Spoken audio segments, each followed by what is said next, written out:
σκέφτηκα σήμερα να μιλήσω, να πάρω μια συνέντευξη μικρής διάρκειας πραγματικά, από τον εκπρόσωπο της Ισραηλινής κυβέρνησης εδώ στην Ελλάδα, δηλαδή τον πρέσβη του Ισραήλ, τον κύριο Άρια Μέκελ. Mr. Ambassador, hello. Hi, yes, sir. Thank you very much for talking with us. Thank you. I'll be very brief. I only have 3 questions. I hope it will not be that easy for you to answer. Okay. The first thing I'm really curious about is that Israel is dead set against any kind of recognition by the United Nations in September of a Palestinian state on the borders of 67. Why is Israel so much against this thing? After all, it's only symbolic. No, it's not. There's a well-known international principle that when you want to solve a dispute between 2 countries, the only way to do it is to sit down at the negotiating table and talk about it. And we have said we are ready to talk today, tomorrow. Any issue can be put on the table. But what the Palestinians are trying to do now, they are trying to avoid this need to discuss things with Israel and get recognition from the UN for the establishment of a state. This cannot work because we will not agree to this, and we have to get back to the negotiating table. Going to the UN will not solve anything, and we have asked our friends around the world, many countries, to vote against such a move. And we know the position of many important countries such as the United States, Canada, Germany, Italy, and others that have already said that they will be against such a move. And we hope that more countries will join. Meaning, if I understood you correctly, sir, is what you're saying is that you cannot negotiate, impose a settlement, you have to negotiate it. Exactly. If we want to solve the problems, there are many problems, they are not easy. This dispute has been around for at least 100 years, if not more.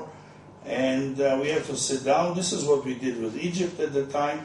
This is what we did with Jordan, when we were able, even with the Palestinians in 1993, the Oslo Accords were a result of very intensive face-to-face negotiations in Oslo and eventually in the United States. So this is the only way to solve the problem.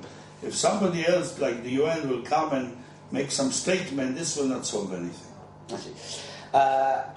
My second question is regarding the new flotilla. People say that there's going to be a flotilla. We don't know yet, but there is speculation. The question is, okay, Israel made its point with Mavi Marmara, saying that we will not allow anyone to break the blockade as long as we have a problem with Hamas in Gaza. Okay, you made your point. Now, why are you against the next flotilla?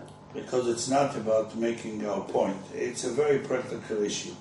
If we allow ships to go to Gaza, they will not bring humanitarian aid. Maybe the first ship will do it, the second ship, the 4th or the 5th ship will bring weapons and missiles and other weapons that will endanger, and also maybe terrorists from other parts of the world, that will endanger very seriously the state of Israel and the citizens of Israel. After all, we know who is now in control of Gaza. It's the Hamas, an organization that continues to say that Israel has to be destroyed and has no right to exist. And it is impossible to allow them to have even more weapons, more missiles. They already have quite a few. But ships will bring a lot more, and this we have to avoid and not allow that to happen. Yes, but Mr. Ambassador, if the world wants to help in a humanitarian way Gaza, why is Israel against it? No, we have no problem with the humanitarian aid. We said very clearly these ships can go to either El Arish in Egypt, and then the Egyptians will deliver the humanitarian aid, or they can come, they're welcome in Israel and the port of Ashdod, and we will be happy then to transfer the humanitarian aid to Gaza through our border with Gaza. But those ships that really want to bring in humanitarian aid, this is what they will do. But those that are looking for merely a provocation and for a way to fight with Israel, These are the ones that are trying to go to Gaza. There's no need to go to... By the way, Gaza doesn't even have a port.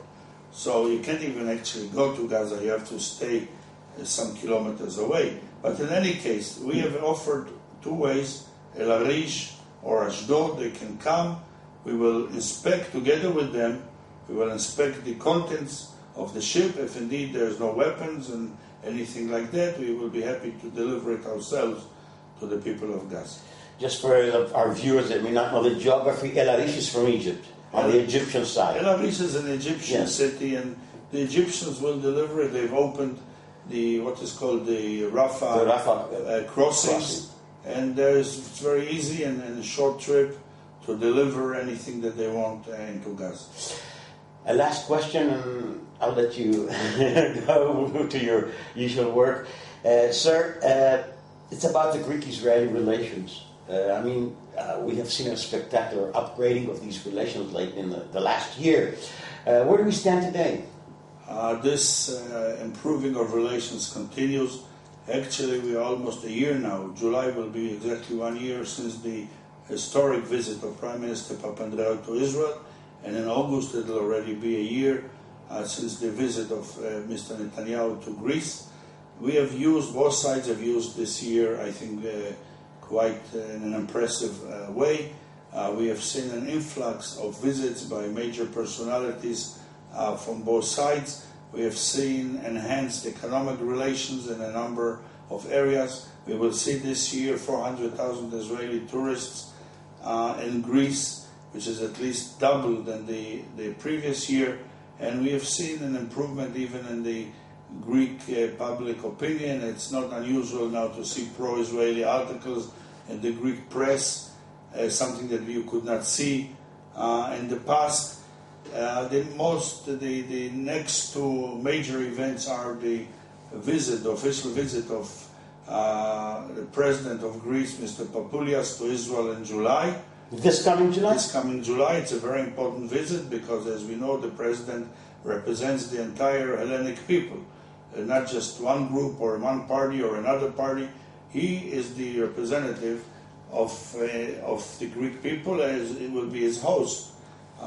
President Shimon Peres, who also represents the entire citizens of Israel, and we are working seriously on what we call the G2G, government to government, also sometimes known as the Joint Ministerial Council.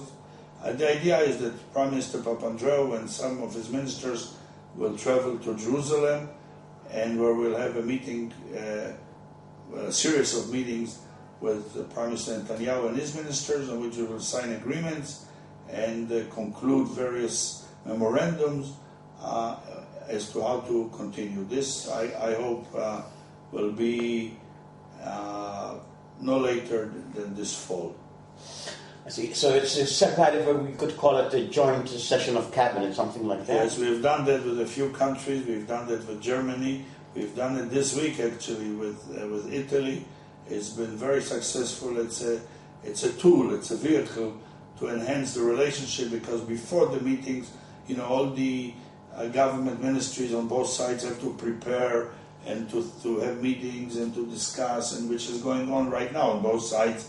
Then the ministers meet, they agree on whatever they agree. Then there's the follow-up. And of course there's the media coverage. So it's an important vehicle which I think will enhance the relationship between Israel and Greece. You mentioned Netanyahu before. How does Israel view the economic problem that Greece is running? Well, as friends, we are following it with much interest. We had our economic problems in the past. I attended a meeting between Mr. Peres and Mr. Papandreou last year in Jerusalem, where Mr. Peres told his guests how we had a 500% annual inflation. In the 80s. In the 80s, and Mr. Peres was the Minister of Finance, and how we had to impose very strict austerity methods and other methods to solve the problem. But eventually, the problem was solved. And now our inflation is minimal, and our economic stand is strong. So basically, we follow with interest, but not only this. We do what we can. Prime Minister Netanyahu, in all his meetings in Europe and the United States, he urges the Europeans and the others to help Greece at this time of need in order to enable it to return to the path of economic growth. And he has done that just last week. He spoke about this with the French Foreign Minister Juppé, who visited him in Jerusalem, and with some American senators and so on.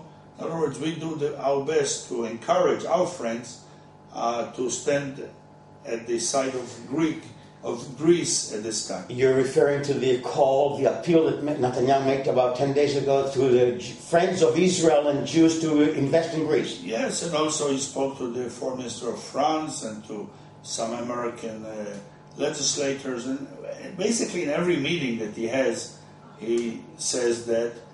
And he's also in close consultation with Mr. Papandreou. They speak on the phone at least once every 2 weeks. And they are well coordinated, and we do our best to help. And of course, we wish the Greek people that in the near future this crisis will be behind them. Mr. Ambassador, thank you very much. Thank you very, very much. Thank you. Αυτός ήταν ο πρέσβης του Ισραήλ, ο κ. Άρη Μέκελ, ο οποίος μας έδωσε 3-4 ερωτήσεις. Μην νομίζω ότι μιλάμε για καμιά μεγάλη συνέντευξη, αλλά ήταν για συγκεκριμένα θέματα τα οποία θα μας απασχολήσουν τουλάχιστον τους επόμενους 3-4 μήνες.